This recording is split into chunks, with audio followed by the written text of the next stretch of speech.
বিসমিল্লাহির নূর কোরআন মডেল মাদ্রাসা উদ্যোগে আজকে এই তাফসীর কোরআন মাহফিলে সম্মানিত সভাপতি, আমাদের প্রিয় শ্রদ্ধাভাজন শিক্ষক অধ্যাপক ডক্টর মোহাম্মদ ইলিয়াস মোল্লা, সাবেক চেয়ারম্যান রসায়ন বিভাগ জাহাঙ্গীরনগর বিশ্ববিদ্যালয়, উপস্থিত আছেন রাজনৈতিক দলের নেতৃবর্গ, এলাকা মুরব্বিয়া, সুধীমণ্ডলী, মুসলিম ভাইয়েরা এবং বাড়িতে বসে যে সকল মা বোন আমার বক্তব্য শুনছেন, আসসালামু আলাইকুম। কিছুদিন আগেও এই ধরনের মাহফিলে আমাকে দাওয়াত দিল, আমি আসতে পারতাম কিনা জানি না, কারণ 5ই আগস্টের প্রেক্ষাপট একটু ভিন্ন। এর আগে এমন একটি সরকার ছিল, হয় আমি আসতে পারতাম না, কিংবা আসতে দেখলাম যে পুলিশে 1 গাড়ি 2 গাড়ি এখানে বসে আছে, আমি আসছি কিন্তু লোকজন ভয় কেউ আসছে না। এই নানা রকম কাহিনী কিন্তু অতীতে 15, 16, 17 বছর হয়েছে। এখন কিন্তু লোক সমাগম কি হলো সেটা ইম্পর্টেন্ট না, কিন্তু যারা ওয়াজ করছেন তারা কিন্তু মন খেলে ওয়াজ করছেন এবং স্বাধীনভাবে যেটা বলতে চান, যেটা অতীতে অনেক হিসাব নিকাশ করে বলতে হয়েছে।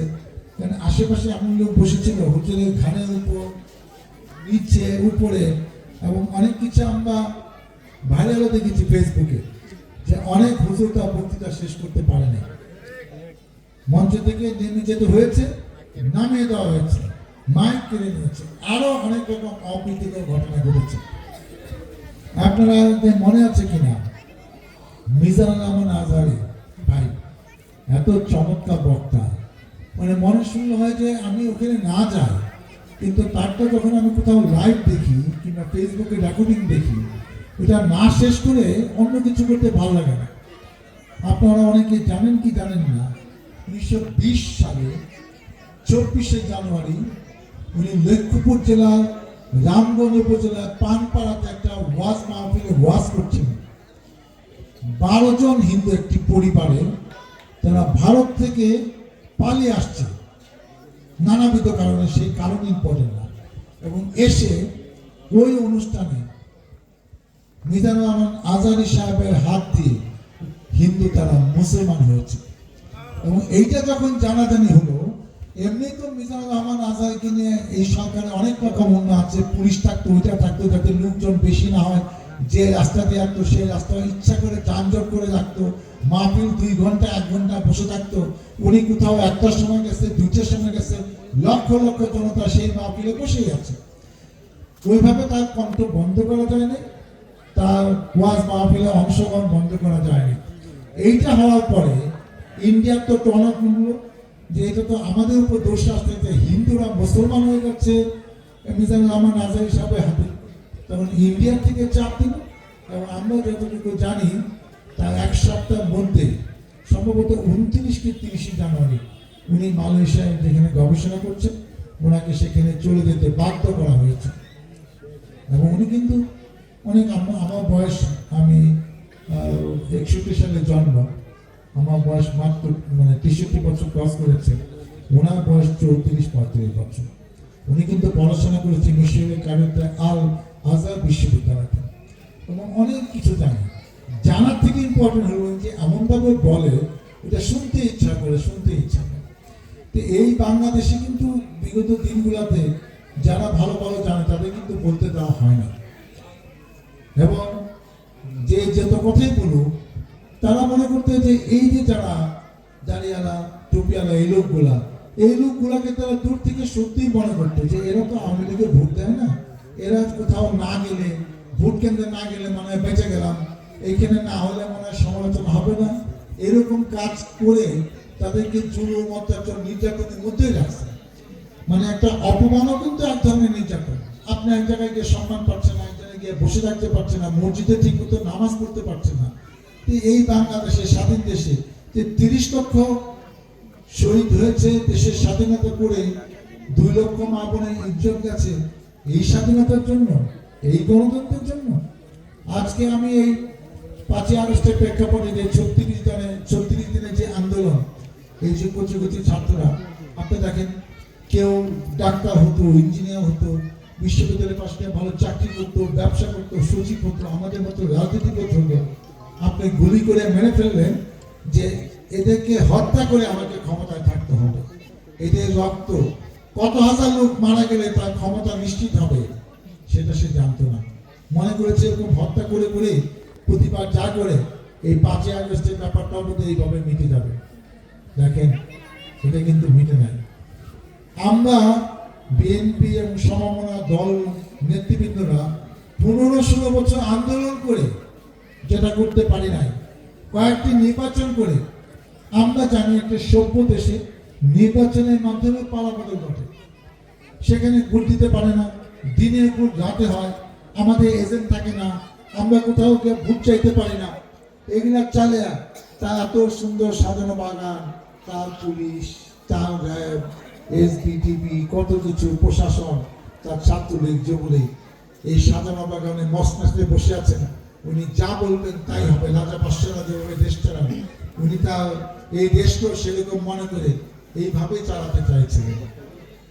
আমরা যখন আন্দোলন সংগ্রামে কখন যখন কোনোভাবে আর পারতাম না, মামলার পর মামলা, টিয়ার গ্যাস, গুলি, পালিয়ে থেকে আমরা নামাজ পড়তাম আর দোয়া করতাম আল্লাহর কাছে, হে আল্লাহ তুমি এই জালিম সরকারকে কবে নিবা? এই দেশ তো ধ্বংস হয়ে যাচ্ছে, হাজার হাজার লক্ষ লক্ষ লোক মারা যাচ্ছে।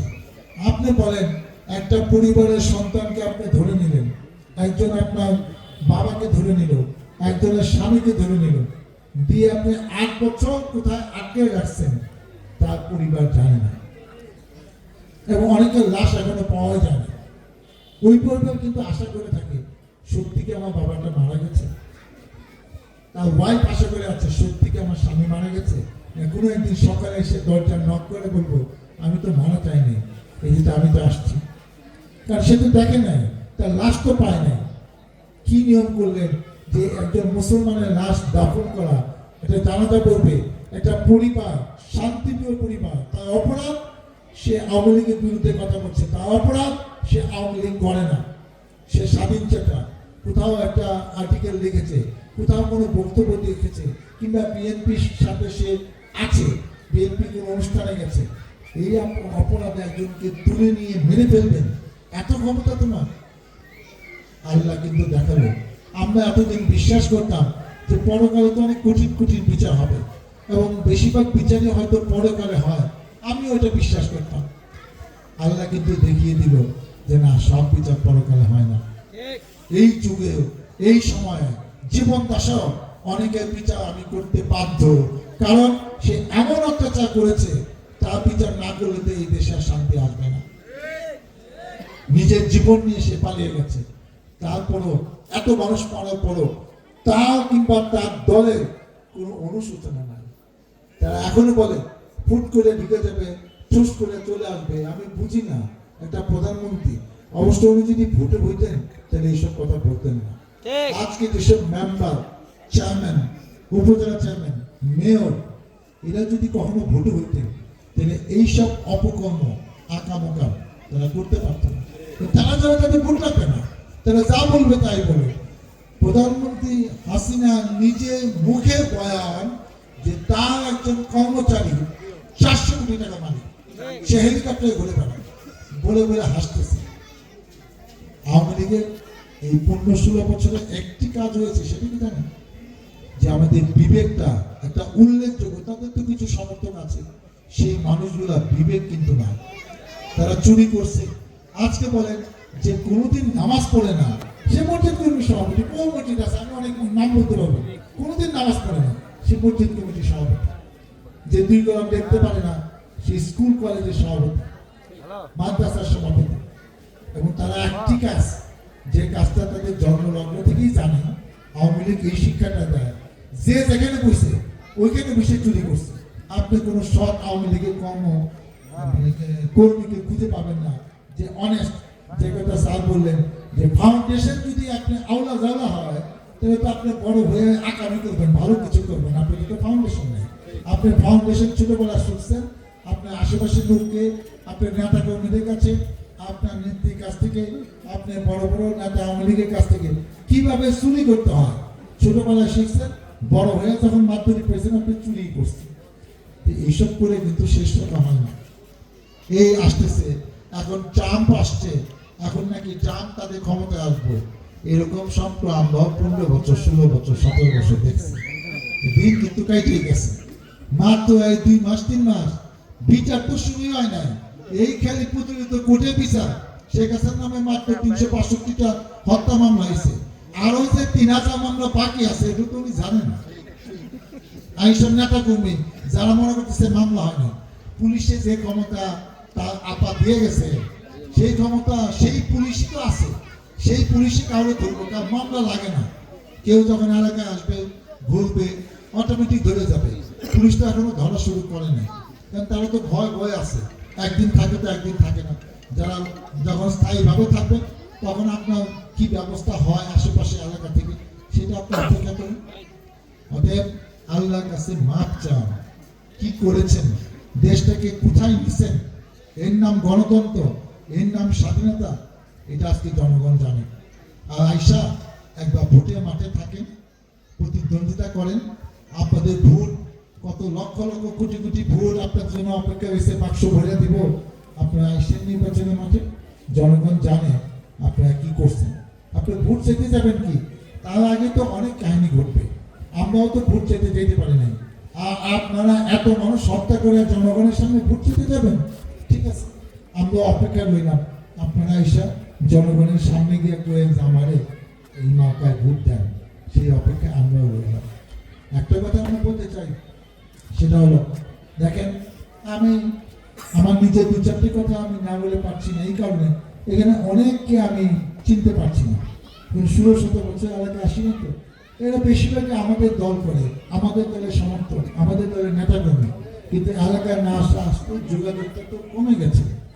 কিছু পরিচয় দেওয়া দরকার যে আমি একটা রাজনীতি পরিবারের সন্তান, আমাদের একটা পারিবারিক ঐতিহ্য আছে। এটা আওয়ামী লীগের ভয় ভীতি এই দাপটে রাজত্বকারী অনেকে এগুলো মাথার থেকে চলে গেছে। কিছু মনে করবেন না, অনেকে আমাকে যারা চিনেন তাদের উদ্দেশ্য না, যারা চিনেন না তাদের উদ্দেশ্যে আমি 1 মিনিট আমি আমার কিছু কথা বলতে চাই। আমি মির্জাপুর ক্যাডেট কলেজ থেকে পাশ করেছি 80 সালে ইন্টারমিডিয়েট। আমি ময়মনসিংহ মেডিকেল কলেজ থেকে ডাক্তারি পাশ করেছি 87 সালে। তারপর কিছু ট্রেনিং নিয়ে বিসিএস পাশ করে আমি 5 বছর সরকারি চাকরি করছি। আমি চাকরি করে তারপরে 96 সালে জুন মাসে বিএনপি আমাকে মনোনয়ন দিল। নিয়ম আছে সরকারি চাকরি করে পদত্যাগ করে সেখানে ইলেকশন করতে হয়, এমপি ইলেকশন। তা আমি 1 জানুয়ারি 1996 সালে পদত্যাগ করে জুন মাসে ইলেকশনে আমি এমপি হলাম। আবার 2001 সালে অক্টোবরের নির্বাচনে আমি পরপর 2বার এই সাভারে বিএনপি মনোনয়ন সংসদ সদস্য ছিলাম। তারপরে 111-এর সময় কিছুদিন পালিয়েছিলাম। তারপর 2008 সালে নির্বাচন করলাম। 14 সালের নির্বাচনে তো ওই 153 সিটে মিলে গেছিলাম, বিএনপি যায় না। 18 সালে তো সেই দিনের ভোট রাতে হইল। 24 সালে সে দামি নির্বাচন, কি নির্বাচন এটা আমরা বুঝলামই না। এই মধ্যে মাত্র 3বার জেলে গেছি। এখনো অল্প কিছু মামলা আছে, কেন অল্প বলি কেন, আমাদের অনেক নেতা কিন্তু 100 মামলা আছে, আমার মামলা আছে মাত্র 53টা। এগুলা কয়দিন নিয়ে ঘুরতে হবে এটা জানি না। দেশ স্বাধীন হয়েছে, গণতন্ত্র হয়েছে, মামলা তার কমে না। শুনছি যে মামলাগুলো নাকি আস্তে আস্তে শেষ হয়ে যাবে, এখন পর্যন্ত কিছু শেষ হয়ে এগুলো নিয়েই আছে।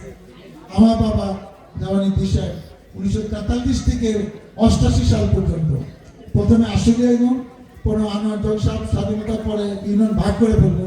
জনি খালি 70-73 সালে করে ঘর নিয়ে নৌকার বিরুদ্ধে তাড়াইছিল, এই অপরাধে ইউনিয়ন ভাগ করে দিল, তার চেহারাই দেখতে ইচ্ছা করে না। তারপরে দিয়ে দিল ইয়ারপুর ইউনিয়নে, ওনার আশুলিয়া ইউনিয়ন নিয়ে গেল। তারপর ইয়ারপুর ইউনিয়নে সেই আশুলিয়া পরে ইয়ারপুর একটা না 45 বছর চেয়ারম্যান ছিল।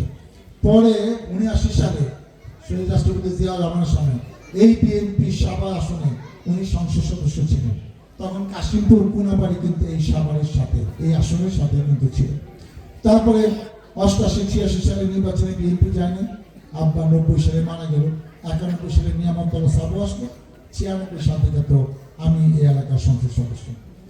আমার ছোট ভাই বিপ্লব সে দুইবারের চেয়ারম্যান 2003 সালে, 2008 সালে পরিমাণে, এবং একবার ভাইস চেয়ারম্যান। আমার বড় বোনের হাজবেন্ড হুমায়ুন কবির আশিয়া ইউনিয়নে 1984 থেকে 2011 27 বছর টানা চেয়ারম্যান ছিল।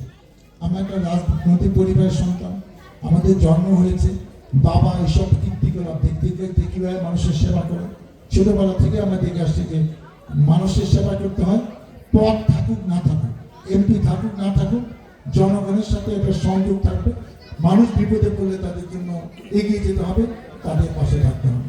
এটা ছোটবেলা থেকে দেখে দেখে আসছে। আর শেখ হাসিনা আমাদের এমন একটা সিস্টেম করলো, তুই এলাকায় আসবে না, তুই পলায় থাকবি, তাহলে মামলা দিব, হয় জেলে থাকবি নাহলে পলায় থাকবি, তো এলাকায় যাওয়া দরকার নেই।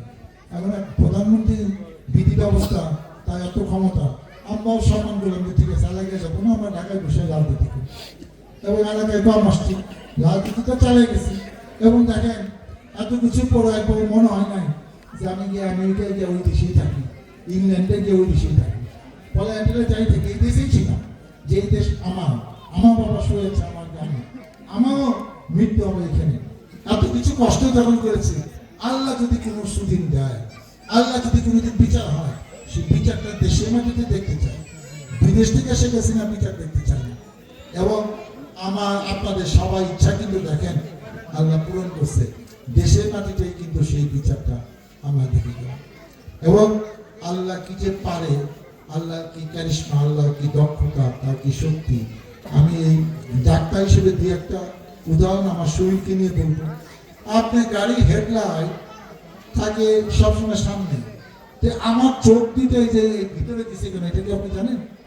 আপনি দেখবেন যে ছোটবেলা যখন আপনি বাসসভা নিচ দিয়ে গেছেন, অনেক জায়গায় মিছিলে গেছেন, আপনার ঢিলা কিন্তু কপালে লাগে, চোখে কিন্তু লাগে না। বাসসভা কুঞ্চি টুঞ্চি এখানে লাগে, চোখে কয়দিন লাগছে, কত মানুষের তো খুঁচা জীবনে খাইছে, চোখ ফুটা হয়েছে, চোখ নষ্ট হয়েছে, কয়টা উদাহরণ জানেন? আল্লাহ এটা তৈরি করার সময় ঠিক করছে যে এই চোখটা এমন জায়গায় রাখতে হইব, এই চোখ যেন সহজে কেউ ক্ষতি করতে না পারে, এবং সেই জন্য একটু প্রোটেক্টিভ দিয়ে রাখছি। এখন যারা যে ইয়াং পোলাপান যারা মোবাইল ইউজ করো, মেগাপিক্সেল কত 60 মেগাপিক্সেল, পিছেরটা সামনেরটা 50, অনেকে আবার সেলফি তোলার লেগা বিভিন্ন রকম ক্যামেরা কিনে, এখনো বেড়ে গেছে 100, আমার মোবাইলটা 200 মেগাপিক্সেল ক্যামেরা। এই চোখ 1400 মেগাপিক্সেল, দুইটা চোখ, এটা 1400 চোখ বেশি। আপনি এখানে দেখলে আমি সাইড থেকেও কিন্তু দেখতে পাচ্ছি এই জিনিস। এরকম ক্যামেরা 20টা ক্যামেরা দিয়ে একটা চোখের সমান হবে না, তারা কি জানে? তার মানে কত পাওয়ারফুল করে আপনি বানাইছে যে দুনিয়াটা আপনি সুন্দর করে দেখতে পারেন। এই নাকটা এরকম করে উঁচা থাকতে পারতো না, বৃষ্টি পানি পড়ে নাকে পড়তো, এই বানানোর সময় যে আল্লাহ চিন্তা করে বানাইছে নাকটা এরকম দিকে থাকবে, সহজে কোনো কিছু ঢুকতে না পারে। আরো উদাহরণ আছে, সময় নিতে চাই না, যেটা শ্রেষ্ঠ বলবো। আপনারা কি এই জমি রেজিস্ট্রি করার সময় দেখেন যে টিপসই দিতে হয়? আগে আমরা মনে করতাম যে লেখাপড়া না জানলে টিপসই দিতে হয়, কিন্তু বড় হয়ে দেখছি যে না, লেখাপড়া জানা না জানার সাথে ওটা অন্য জায়গায়, কিন্তু সাব রেজিস্ট্রার অফিসে টিপসই কিন্তু লেখাপড়া জানার সাথে ব্যাপার না। হ্যাঁ, সাব রেজিস্ট্রার একটি আছে, কোনো সম্মানীয় ব্যক্তিকে, চেয়ারম্যানকে, এমপিকে, কোনো প্রিন্সিপালকে, কোনো শিক্ষককে ইচ্ছা করে বলতে পারে আপনার টিপসই দিতে হবে না, কিন্তু নিয়ম কিন্তু টিপসই দেওয়া। সাব রেজিস্ট্রার বিপদে পড়ে ভয় ওসব প্রভাবশালী লোকগুলাকে টিপসই নেয় না। এই টিপসইটা এই কারণে নেয় না, পৃথিবী আজকে 820 কোটি মানুষের সারা পৃথিবীতে, একজনের টিপসইয়ের সাথে আর একজনের টিপসই কোনো মিল নাই। এখানে লক্ষ লক্ষ কোটি কোটি দাম, আপনি ম্যাগনিফাইং গ্লাস দিয়ে দেখলে চিন্তা করবেন। এটা অতএব জাল দলিল প্রমাণ করতে হইলে কোর্টে আপনার টিপসই দিয়ে দেওয়া থাকে, তাকে বোঝাতে সে যদি জীবিত থাকে যে এই টিপসই তার। এছাড়া সিগনেচার জাল করা যায়, টিপসই জাল করা যায়। অর্থাৎ আল্লাহ যখন আমাদেরকে তৈরি করছে, এই সব কিছু চিন্তা করে তৈরি করছে। আমরা যারা ডাক্তার, আমরা সেটা বুঝি যে আল্লাহ কি ক্যারিশমা। এই কথাগুলো বলার উদ্দেশ্য, আল্লাহকে আমরা সময়ের জন্য ভয় পাই, আল্লাহ বিধান অনুযায়ী জন্য চলি, এবং মারা যাওয়ার পর প্রথম আপনার হিসাব হবে যে আপনি আপনার নামাজ ঠিক মতো পড়েছেন কিনা, ফরজ নামাজ পড়েছেন কিনা, নাবালক হওয়ার পর থেকে এখন পর্যন্ত ঠিকঠাক মতো নামাজ হয়েছে কিনা, নামাজ বেহেশতে যাবে। আল্লাহ সব কিছু জানেন, সব কিছু দেখতেছে, সব কিছু না দেখলে শেখ হাসিনা পলাইতে হইতো না। সে সব জানে, সব বুঝে। আসলে আজকে আমরা শপথ করে চাই যে আমরা ওয়াজ মাহফিল আসি এসব শোনার জন্য যে আমাদের কি ভুল ভ্রান্তি হচ্ছে, আগামী দিনে সত্য হয়ে যেন আমি সমস্ত কিছু চলতে পারি। আর বিবেকটাকে, যে বিবেক আওয়ামী লীগ নষ্ট করেছে, সেই বিবেকটাকে ঠিক রাখেন। আপনি লেখাপড়া জানেন কিন্তু না জানেন তাতে কিন্তু আসে যান, কিন্তু বিবেকটাকে সামনে নিয়ে, সাথে নিয়ে, মাথায় নিয়ে সবসময় চলবে এবং মানুষ যেন বুঝে যে আপনি ন্যায় অন্যায় বুঝে চলতেছেন। ন্যায় অন্যায় বোঝার জন্য এত লেখাপড়া না জানলেও হবে। আপনি একজন এই গ্রামে থাকেন, এত কিছু লেখাপড়া জানতে হবে কেন, কিন্তু কোনটা ন্যায় কোনটা অন্যায় এটা বোঝার বুদ্ধি আল্লাহ আপনাকে দিছে। সেই বিবেকটা যেন থাকে এবং এই বিবেকটা সবার মাথায় যদি থাকে তাহলে এই দেশে হানাহানি, এত লোক মারা, ক্ষমতায় গিয়ে আমি সারা জীবন থাকবো, এইসব চিন্তা আমার মাথায় থাকবে না। আমরা মানুষের জন্য ভাবি, দেশের জন্য ভাবি, সবার মধ্যে যেন আমাদের দেশ প্রেম থাকে। আপনি আমার জন্য দোয়া করেন, আগামী দিনে আপনাদের পাশে থেকে, আপনাদের সাথে থেকে আমি যেন খেদমত করতে পারি পূর্বের মতো। মহান আল্লাহ তাআলা আমাকে যেন সেই তৌফিক দেয়। আজকে স্যার আমি খুব খুশি হলাম, স্যার বলতেছেন যে আমি এমপি সাহেবের বক্তৃতা শুনে যাব। আমি স্যার আপনি আগে দেন, আপনার বক্তৃতাও আমার শোনার ইচ্ছা আছে, আমারটা আপনি বসে বসে শুনেন, কেন আমাদের তো আবার অনেক কাজও থাকে, অনেকক্ষণ থাকতে পারবো না, প্রধান বক্তার বক্তৃতা হয়তো আমি শুনতে পারবো না। আর আমার ইচ্ছা করতেছে যে অনেকদিন পর এই এলাকায় আসছি, নিজে সরকারিভাবে অনেক বড় অনুদান না দিতে পারি, ব্যক্তিগতভাবে কিছু দিতে পারবো। আমি ব্যক্তিগতভাবে নগদ 25,000 টাকা এই নুরুল কুলা মডেল মাদ্রাসার জন্য এখন দিয়ে যাচ্ছি। আপনারা আমার জন্য দোয়া করেন। আল্লাহ হাফেজ।